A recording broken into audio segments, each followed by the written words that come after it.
Hello, welcome to Toys Amazing Stories Behind Some Great Inventions. Today's reading assignment is Lego and Tops. I am Mrs. Peck and I will be reading both chapters for you. I am starting with Lego on page 14. The Great Depression of 1929 put people out of work all over the world. One such person was Ole Kirk Christensen, who lived in the little town of Billund, Denmark. Mr. Christensen was a carpenter, but unfortunately there was little work to be found. By 1932, he still did not have a steady job.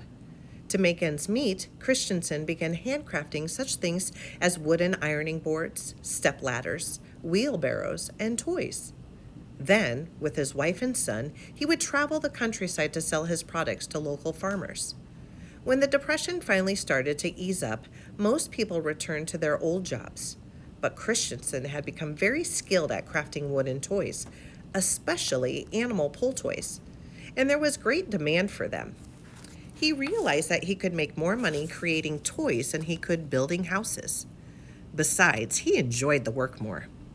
Having decided to go into the toy business full time, Christensen opened his own company. He combined two Danish words, leg and godt, which means play well, in naming his new company Lego. Christensen may not have known it, but Lego is also a Latin word, and one with a very appropriate meaning. In Latin, Lego means I put together. When the Lego Company opened its doors for business in 1932, no Legos were made there, for the simple reason that they hadn't been invented yet. At first, Christensen and his employees made only wooden toys, such as dolls, blocks, hobby horses, and marionettes. After a year of operation, they began making plastic toys as well. One day, Christensen whittled some clever new building blocks.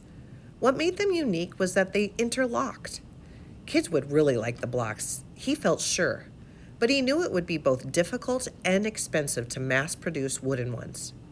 Right away, he realized the blocks could be produced much faster and cheaper using plastic instead of wood. In 1949, Christensen came out with what he called automatic binding bricks. The sets were in two colors, red and white. As they do today, the blocks had studs on top, were hollow underneath, and could be easily stacked and locked together. In Europe, the toy was a hit from the get-go. Soon, buyers were telling shopkeepers they wanted more colors. Green, yellow, and blue blocks were added. At the suggestion of his son Gottfried, Ole renamed the product Lego Bricks, which eventually became just Legos. 5 years later, Ole and Gottfried improved their product. Tubes were added, which gave kids many new and interesting ways to connect the blocks. In the original 1949 version, the bricks could only be stacked directly on top of one another. Now, 2 8-studded bricks could be joined in 24 different ways. 6 8-studded bricks could be combined in over 1 million ways. By the end of the 1950s, Legos had become one of the most popular toys in Europe. But not until 1961 did the toy finally reach the United States. Why it took so long for the product to reach this country, no one really knows. But by the early 1970s, it was one of the best-loved and best-selling items in America, too. Presently, Legos are manufactured in hundreds of different sets.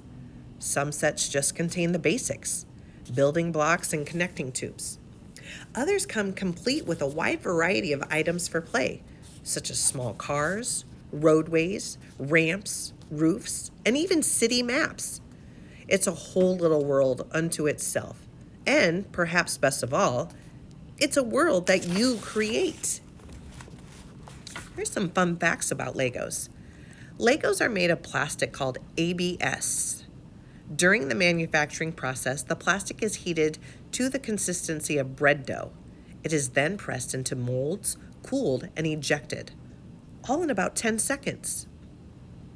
Another fact is the process for making Legos is now almost mistake-free. Out of every million Legos made, an average of only 26 are rejected. Today, the Lego company produces over 4,200 different shaped bricks, and they come in almost every color imaginable. Legoland parks and discovery centers designed for kids 11 and under are located in Billund, Denmark, Carlsbad, California, Chicago, Illinois, and other cities around the world. Most attractions are made of real glued together Legos from standard kits. The rides are painted and designed to look like they are made out of Legos. Between 1949 and 2014, more than 573 billion Lego building bricks were produced. And the final fact, in 1969, the first official Lego World Cup building championship was held in Billund with 38 children from 14 different countries participating. Those are some fun facts. I'm going to begin starting reading Tops as well on page 19. People have been doing it for thousands of years, and they haven't tired of it yet. Spinning tops. The oldest tops were discovered in Babylonia in the 19th century. On expeditions in the Middle East, archaeologists opened 3,000-year-old coffins. Inside were human remains, and with the remains were handmade objects of every kind, possessions the person most enjoyed in life. The children were buried with their favorite toys. For many, these included tops. The tops were made of clay, either solid or hollow. Etched and painted on the sides were pictures, usually of animals. From Babylonia, tops made their way to many other countries such as Greece, India, and Russia. But it was in Japan that the art of top making blossomed. The ancient Japanese painted tops with clever designs so that, when they were spun, all sorts of wild, intricate images appeared. The Japanese were the first to put holes in clay tops, which made them hum and whistle as they whirled. Another Japanese innovation was putting tiny lanterns in tops. Spinning in the dark of night, the tops filled a room with lights and shadows that danced across the walls. The Maori, the original people of New Zealand, invented a top called a patoka. These tops, often beautifully inlaid with shells, were pointed at both ends and spun with the flick of a whip. The Maori were so skilled that they could use the whip to stop the top and then set it spinning in reverse. Another Maori top was the patoka takiri, which made a screaming, wailing sound when spun. These noisy tops had two special uses.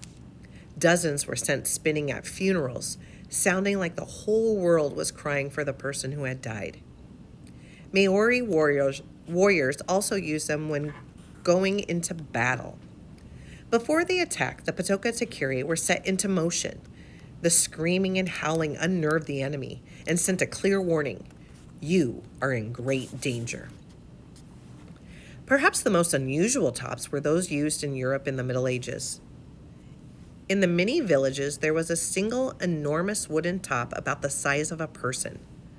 Sometimes, especially on icy cold mornings, a group of villagers would come together and set the top spinning by slapping the sides with their hands. Why? For one thing, the physical exertion helped everybody warm up. Besides, it was good fun and a great way to start the day. Here's some fun facts about tops. Top comes from a Dutch word meaning to whirl. The gyroscope, a type of top invented in 1810, is used to keep ships and planes level while moving. Tops, especially gyroscopes, help scientists better understand the rotation of the Earth. When dice were outlawed for a time in Rome, people used numbered, six-sided tops instead. Playing with a four-sided top called a dreidel is a Hanukkah tradition. Each side has a Hebrew letter, and the letter on which the dreidel falls determines if the player wins a prize. I hope you enjoyed following along and reading about Lego and tops.